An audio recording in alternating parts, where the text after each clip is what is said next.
आज फागुन 29 गते मङ्गलबार साताको दोस्रो कारोबार दिन आजको सेयर बजारमा धेरै ठुलो वृद्धि भएको छ। करिब 58.5 अङ्कले बढेर नेप्से इन्डेक्स 2111 बिन्दु आसपासमा आइपुगेको छ। कारोबार रकम पनि बढेको छ, 4 अर्ब 55 करोडभन्दा बढीको कारोबार आएको छ। आजको सेयर बजारको अवस्था के कस्तो रहेको छ, विभिन्न टेक्निकल टुल्सहरूको अवस्था के कस्तो रहेको छ, टेक्निकल्ली नेप्सेको मुभमेन्ट के कस्तो रहेको छ, समीक्षा गर्नको लागि सधैँ चाहिँ आज पनि नेप्से एनालाइसिस लिएर म उपस्थित भइसकेको छु। नमस्ते, म हरि लामिछाने हजुरहरूलाई मेरो युट्युब च्यानलमा हार्दिक स्वागत गर्दछु।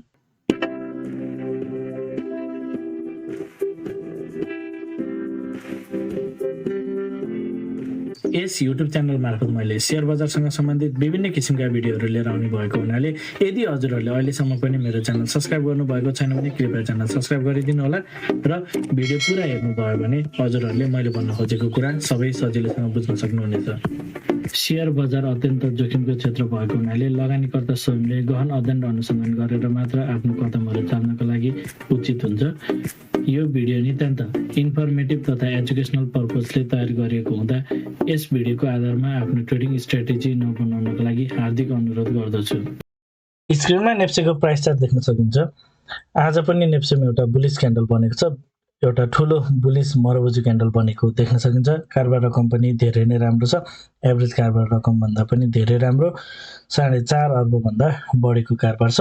मार्केट चाहिँ 50 अङ्कभन्दा बढीले बढेर गएको छ। आज धेरै नै सकारात्मक रूपमा हामी लिन सक्छौँ। अब आजको इन्ट्राडे चार्ट हेरौँ। बजार ओपन भए लगतै सुरुवाती चरणमा नै मार्केट तेज सार्प राइज भएको थियो। त्यसपछि मार्केट केही साइडेज बस्यो, केही मार्केट रिट्रेसमेन्ट भयो, केही तल पनि आएको देखिन्छ। त्यसपछि भने बजार बढ्दै बढ्दै एकहोरो तेज माथितिर गएको देखिन्छ र एकहोरो रूपमा चाहिँ मार्केट बढेको देखिन्छ। ओभरअलमा मार्केट चाहिँ एउटा राम्रो ट्रेन्डका साथ माथितिर बढिरहेको हामी देख्न सक्छौँ। ट्रेन्ड के छ भनेर 5 मिनट्स टाइम फ्रेममा यदि हेर्ने हो भने स्ट्रङ अप ट्रेन्डमा रहेको हामी यसरी देख्न सक्छौँ। बजार चाहिँ एउटा लोएस्ट पोइन्टबाट चाहिँ मार्केट एकदम एउटा राम्रो स्ट्रङ ट्रेन्डका साथ अगाडि बढिरहेको छ। सुरुवाती चरणमा चाहिँ अलिकति केही माथि पुगेर फेरि साइडेज बस्ने, फेरि माथि जाने, केही साइडेज बस्ने भइरहेको थियो, फेरि माथि जाने, केही साइडेज बस्ने भइरहेकोमा अहिले पनि स्ट्रङ गइरहेको छ। तर मार्केटले अहिलेसम्म कुनै पनि किसिमको 5 मिनट्स टाइम फ्रेममा पनि ट्रेन्ड बिगारेको छैन। एउटा जुन 1992 एउटा लोएस्ट पोइन्ट लगाइसकेपछि पनि एउटा राम्रो ट्रेन्डका साथ मार्केट अगाडि बढिरहेको प्रष्ट रूपमा हामी देख्न सक्छौँ। र 15 मिनट्स टाइम फ्रेममा मार्केट स्ट्रक्चर बुलिस छ। अगाडिको हाईलाई पार गरेर मार्केटले हायर फर्मेसन गरिसकेको थियो। सो मार्केटले केही रिट्रेसमेन्ट गरेर फेरि अर्को चाहिँ माथितिर नै यो अगाडिको जुन अगाडि हाई बनाएको थियो त्यसको कन्टिन्युसन गरेको हामी देख्न सक्छौँ। मार्केटले एउटा सार्प राइज गरेको हुनाले अगाडि गएभन्दा माथि गए पनि एउटा इम्पल्सिभ राइज गरेको हुनाले यो कतै म्यानिपुलेसन मात्र हो कि भन्ने कुरा थियो। तर मार्केटले आज भने पुनः यो लेभललाई चाहिँ माथितिर ब्रेकआउट गरिसकेको छ। सो मार्केट चाहिँ 15 मिनट्समा चाहिँ क्लियर बुलिस रहेको, अप ट्रेन्डमा रहेको हामी देख्न सक्छौँ। अबको लागि जबसम्म मार्केटले यो जुन इमिडिएट मार्केटको लागि सपोर्ट भनेको 2046 हुन आउँछ। अहिले तत्कालको लागि करेन्टली जबसम्म मार्केट अबको दिनमा 2046 भन्दा माथि रहन्छ तबसम्म मार्केट चाहिँ स्ट्रङ अप ट्रेन्डमा नै छ भनेर हामीले हेर्न सक्छौँ। 2046 लाई ब्रेक गर्यो भने चाहिँ मार्केट अलिकति केही तलतिर आउन सक्ने चान्स बढ्छ। त्यही पनि मार्केटले अब यो जुन 1992 को लो छ यो लोलाई चाहिँ ब्रेक गर्दैन कि भन्ने हिसाबले नै हामी अगाडि बढ्न सक्छौँ। सो मार्केट तल आयो भने त्यो एउटा चाहिँ करेक्सनको लागि नै आएको हुन सक्ने रूपमा हामी लिन सक्छौँ। मार्केट केही तल आयो भने पुनः मार्केट चाहिँ यसरी माथितिर जान सक्ने प्याटर्नको रूपमा नै हामीले हेर्न सक्छौँ। अहिले मार्केट 15 मिनट्स टाइम फ्रेममा चाहिँ एउटा राम्रो ट्रेन्डका साथ अगाडि बढिरहेको देख्न सकिन्छ। 15 मिनट्समा मार्केट बुलिस स्ट्रक्चर छ। अब आवरली टाइम फ्रेममा भने मार्केट स्ट्रक्चर बेरिस छ। मार्केटले जुन हिसाबले अगाडि एउटा लो बनाएको थियो, हायर लो, यो हायर लोलाई ब्रेक गरेर लोअर लो फर्मेसन गरिसकेको हुनाले जबसम्म मार्केटले यो 2215 को हाईलाई पार गर्दैन तबसम्म चाहिँ आवरली टाइम फ्रेम अनुसार चाहिँ मार्केट जति माथि मुभ भए पनि फेरि तलतिर आउँछ कि भन्ने हिसाबले हेर्न सकिन्छ। किनभने यो लो भन्दा चाहिँ मार्केट तलतिर लोअर लो फर्मेसन गरिसकेको छ। सो यस अर्थमा यदि मार्केटले 2215 लाई पार गर्दैन भने चाहिँ फेरि पनि मार्केट चाहिँ तलतिर आउने र यो लोलाई ब्रेक गर्न सक्ने पोसिबिलिटी चाहिँ हुन सक्छ भने टेक्निकली आवरली टाइम फ्रेमको मार्केट स्ट्रक्चर अनुसार हामी हेर्न सक्छौँ। तर अहिले जुन हिसाबले माथिबाट तल आएर एउटा लो लगाएर मार्केट माथितिर गइरहेको छ, अहिले भने मार्केटको मोमेन्टम चाहिँ राम्रो देखिएको छ। एउटा लो क्रिएट गरेर भने मार्केट माथितिर गइरहेको स्ट्रक्चर पोजिटिभ रूपमा लिन सक्छौँ। क्यान्डल्सहरू हेर्ने हो भने एउटा राम्रो क्यान्डल बनाउँदै मार्केट चाहिँ अगाडि बढिरहेको देख्न सकिन्छ। ओभरअल स्ट्रक्चर आवर्ली टाइम फ्रेममा त्यति पोजिटिभ छैन, तर अहिले एउटा माथि जुन एउटा लो लगायो, यो लो लगाएर मार्केट 1946 को लोबाट अगाडि बढेको प्याटर्न भने केही सकारात्मक नै देखिएको छ। र डेली टाइम फ्रेममा जाउँ। डेली टाइम फ्रेममा अगाडि एउटा बुलिस क्यान्डल बनेको थियो। यो क्यान्डलले चाहिँ मार्केटलाई केही माथितिर लान सक्छ भन्ने कुरा थियो, र आज एकदम इम्पल्सिभ क्यान्डल नै बनेको छ। सार्प मार्केट चाहिँ माथितिर राइज भएको देख्न सकिन्छ। र डेली टाइम फ्रेममा अगाडिदेखि नै सेयर गरेको कुरा, यदि मार्केट 2080 भन्दा माथितिर क्लोज गर्छ भने मार्केटले केही माथितिर जान सक्ने चान्स राख्छ भन्ने कुरा थियो। अघिल्लो पटक 2080 भन्दा माथि क्लोज गर्न सकेन, केही तल, र अहिले जाने क्रममा भने जुन अगाडिको हाई छ 2095 आसपासको 2095लाई चाहिँ ब्रेक गरेर आज माथि नै मार्केट क्लोज गरेको छ। सो अब यता लेफ्ट साइडमा यदि हामी डाटा हेर्छौँ भने यतापट्टिको सप्लाई जोनहरू चाहिँ प्रायः जस्तो सबै कन्ज्युम भइसकेको देखिन्छ। कुनै पनि क्यान्डल्सहरू अनमिटिगेटेड देखिँदैन। सो अब मार्केट चाहिँ माथि जाने क्रममा चाहिँ यो लेभल्सहरूलाई चाहिँ ब्रेक गर्न सक्छ, र मार्केटले केही 2200 को एरियाबाट चाहिँ केही रेजिस्टेन्स फेस गर्न सक्छ। केही रियाक्सन आए पनि अल्टिमेटली मार्केट चाहिँ अब नयाँ टार्गेटको लागि चाहिँ अगाडि बढ्न सक्छ भन्ने चाहिँ मेरो आफ्नो एनालाइसिसमा रहेको छ।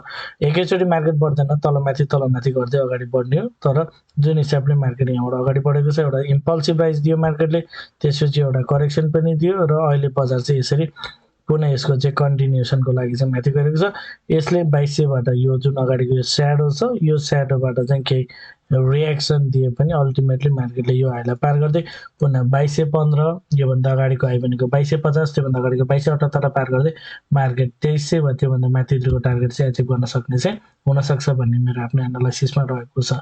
र यसको लागि मार्केटले यो ट्रेन्ड कन्टिन्यू गर्न सक्छ भन्ने देखेको छ। र अबको लागि मार्केटले चाहिँ यो तलको जुन अगाडिको लो छ यसलाई चाहिँ ब्रेक गर्नु मार्केटको लागि त्यति ठिक हुँदैन। विशेष गरी 1940 भन्दा 2040 भन्दा मार्केट तलतिर जाँदैन भने यो कुराहरू सबै भ्यालिड नै देखिन्छ, र मार्केट अब चाहिँ माथितिर जान खोजेको जस्तो हामी देख्न सक्छौँ। र अब अगाडिको डाटासँग यदि हामीले हेर्छौँ भने यो लेभलबाट चाहिँ जुन अगाडि फल भएको छ, अगाडिको यो यदि मार्केट अगाडिको यो डाटासँग कम्पेरिजन गर्ने हो भने यदि मार्केट यसको ब्यालेन्सिङको लागि रिब्यालेन्सिङको लागि गएको थियो भने यसको चाहिँ पुनः यो रिब्यालेन्सिङ गरेर सकिसकेको छ। सो यसरी तलतिर जानुपर्छ भन्ने एनालाइसिस थियो, तर मार्केटले यहीँबाट माथितिरको ट्रेन्ड कन्टिन्यू गर्छ भने त्यो पनि फाइनै हुनसक्छ। ओके, यसरी हेरौँ। र एउटा लोएस्ट पोइन्ट जुन मार्केटले अहिले क्रिएट गरेको छ लगभग 1817 मा, यदि यो लोबाट चाहिँ यदि मार्केटको मुभ हेर्छ भने एउटा इम्पल्सिभ राइज, त्यसपछि एउटा करेक्सन, भ्यालिड करेक्सन, र अब पुनः मार्केट चाहिँ यसको कन्टिन्युसन, यो जुन यो मुभ छ इम्पल्सिभ मुभ, यसको कन्टिन्युसनको लागि चाहिँ मार्केट माथितिर जान खोजेको हो कि भन्ने हिसाबले पनि लिन सकिन्छ। डेली क्यान्डल हेर्दा यदि 2080 भन्दा मार्केट माथि क्लोज गर्छ नि यो टाइपले पनि मार्केटलाई हेर्न सकिन्छ भन्ने कुरा थियो। यसरी मार्केट चाहिँ माथितिर गइरहेको छ। सो माथितिर जानुको लागि अबको लागि नर्मल कुरा रहन्छ। तल जानको लागि इमिडिएट सपोर्टहरू अब हामीले हेर्ने हो। जबसम्म यदि इमिडिएट सपोर्टहरू ब्रेक गर्दैन ट्रेन्ड स्ट्रङ रहनेछ भनेर बुझ्नुपर्ने हुन्छ। इमिडिएट सपोर्ट ब्रेक गर्दै मार्केट तलतिर झर्छ भने केही करेक्सन हुनसक्छ भनेर फाइनली अब मार्केटले यो जुन 1946 को लो छ यसलाई चाहिँ ब्रेक गर्दैन कि भन्ने हिसाबले नै हामी अगाडि बढ्न सक्छौँ भन्ने मेरो आफ्नो एनालाइसिसमा रहेको छ। अब कन्क्लुजनतर्फ जाउँ। ओके, डेली क्यान्डल हेरेन त आजको क्यान्डल हेर्दा एकदम धेरै नै राम्रो देखिएको छ। अगाडि एउटा सर्किट ब्रेकर क्यान्डल बन्यो, त्यसपछि एउटा भ्यालिड करेक्सन। खास वास्तवमा यो क्यान्डल जुन एउटा सर्किट ब्रेकरवाला क्यान्डल बनेको थियो यसले नै मार्केटमा सेन्टिमेन्ट पोजिटिभ छ भन्ने कुरा थियो, तर भोलिपल्टको फल अलि ठुलो भएको हुनाले अलिकति मनोबल चाहिँ गिर्न पुगेको। तर सेकेन्ड क्यान्डल जुन यो अगाडि बनेको यो क्यान्डल छ, यो रातो क्यान्डलपछि बनेको यो क्यान्डल यो जुन बेयरिश क्यान्डल छ यसको भ्यालिडिटी चाहिँ यो क्यान्डलले दिएको थिएन, किनभने कम्प्लिटली यसलाई चाहिँ इनभ्यालिड गरिसकेको थियो। सो यो क्यान्डल बनेपछि नै मार्केट माथितिर जान सक्छ भन्ने कुरा चाहिँ यसले इन्डिकेट गर्थ्यो, र यो क्यान्डल पछि सबै क्यान्डल बुलिस क्यान्डल भन्दै मार्केटले माथितिरको यात्रा चाहिँ कन्टिन्यू भएको क्लियरली नै देख्न सकिन्छ। मिन्स अब बजार चाहिँ माथितिर कन्टिन्यू छ, अप ट्रेन्ड कन्टिन्यू देखिन्छ। डेली टाइम फ्रेममा आवरली टाइम फ्रेममा जहाँ चाहिँ पुटब्याकको लागि गएको देखिन्छ, तर 1946 बाट लोएस्ट पोइन्टबाटको मुभ बनेको पोजिटिभ देखिन्छ।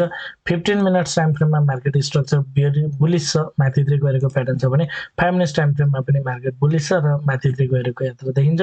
मार्केट एकरो बढिरहेको छैन, यो एउटा एकरो बढिरहेको हुँदैन, त्यो कुरा ख्याल गर्नु पर्यो। मार्केट तलमाथि गर्दै बढ्छ। र अर्को कुरा भनेको मार्केटमा अहिले सेक्टर रोटेसन पनि प्रायः जहिले भइरहेको हुन्छ। जति एउटा मुभ गए पनि सेक्टर रोटेसन पनि भइरहेको हुन्छ। मार्केट जतिचोटि माथि मुभ भइरहेको छ, कुनै न कुनै सेक्टरले चाहिँ लिड गरेको हामी देख्न सक्छौँ। सो सेक्टर वाइज रूपमा पनि मार्केट एनालाइसिस गर्दै स्टकहरू सिलेक्सन गर्दै आफ्नो ट्रेडिङ स्ट्राटेजी बनाउनु चाहिँ बुद्धिमानी हुन्छ। र बिस्तारै अब मार्केटले ट्रेन्ड राम्रो बनायो भने आफ्नो पोर्टफोलियो चाहिँ बढाउँदै लग्न सकिने कुराहरू पनि आधार मान्न सकिन्छ। ओभरअलमा मार्केट पोजिटिभ रहेको बुझ्न सकिन्छ।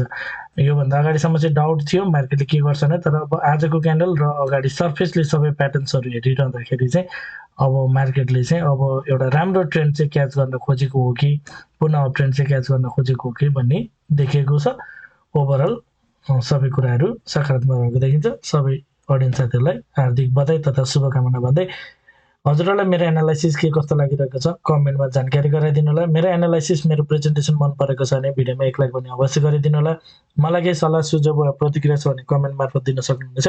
पहिलो पटक भिडियो हेर्दै हुनुहुन्छ भने च्यानल सब्स्क्राइब गरेर जोडिनु होला भन्दै आजको भिडियो इन्ड गर्न चाहन्छु। हवस् त, धन्यवाद, नमस्ते।